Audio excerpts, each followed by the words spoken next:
Fallen in love on a harvest, she sang lovely, month was August. Dear Sophia, you're gonna be that theater kid, don't let words get to you. What was it that made me and you? Summer nights, how pictures remind me of all the things that we were. Walking into our old breakfast spot, pancakes and syrup reminds me of how you were always you. That good times, the hard times, you always shine through. You have that free energy, freedom to be who you are. Shining like the necklace I got you, bright like pretty flowers. You said to me, pop is your thing, so I put the Ed Sheeran on to say, I still think that you're amazingly perfect. I look to see your hand, and I see flowers, pillows by your head. Remember waking up by your aid, that's what I call waking up on the right side of the bed. Wake up to the sun in my face, I was by the windowsill. You have monsters that loom, I do too, I call them Frankensteins, cause they are all man-made creations. What was last thing I said? I would say to you, oh wait, this is my chance to turn fate. Oh, she took off, I guess I was too late. I was looking at the stove, suddenly my reality became obtuse.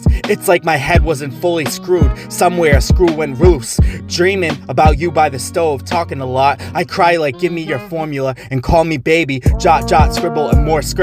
Later, hope to see you later. Leaving my dream state, realizing you leaving me was true. There was lane crowds that aren't there that loom. Used to be blackout too, but that was gloomy back then. Drops tears for fears, I guess it's true. My name's nicknamed Mr. Lonely without you. As the sun rises and opens my horizon, not a crowd in my view. As I look out my window, bodies by swimming pool playing outside my room.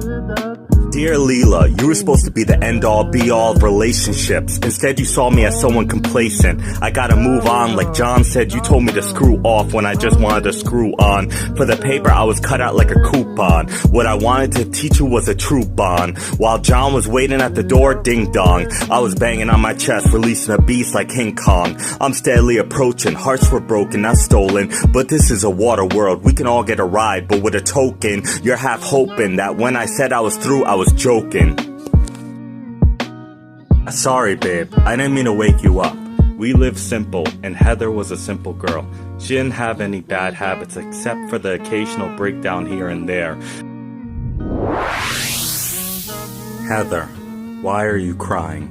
Her face, as the tears streamed down it, reminded me of a cloud being ripped open. A beautiful cloud, that is. And you knew the eventual rainbow was soon to come. But this crying I got used to. It was almost a daily thing. It was like coffee in the morning, a lullaby by nighttime. Swinging on the swings for kids, or going down a slide. This felt normal. What others might perceive as crazy or delusional, I loved this chaos as it poured down her face. Her breakdown, her nervousness, her willingness to show me who she is meant the world to me, and it broke my heart to ever see her cry. But as she spoke, I noticed things about her started to change.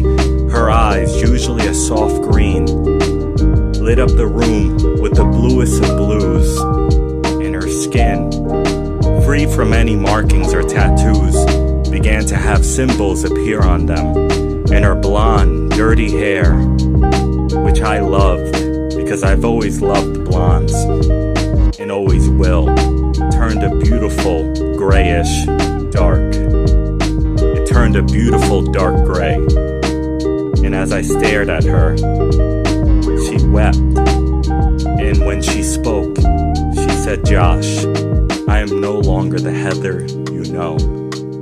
You must refer to me as the God of Thunder.